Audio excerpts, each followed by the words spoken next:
Mira ng kalapati ko, patay na naman yan. Nilagay ko na sila sa sako. Yan, si Bulag, si Mascara. Tapos yung isang itim, nilagay ko sa sako.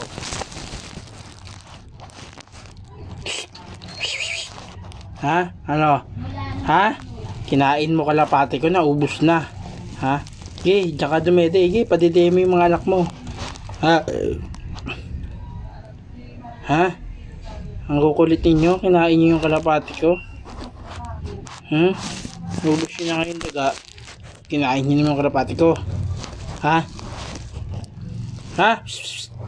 Hoy!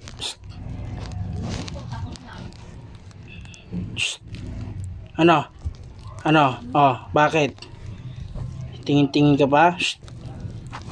Nasa sako na kayo. Ha?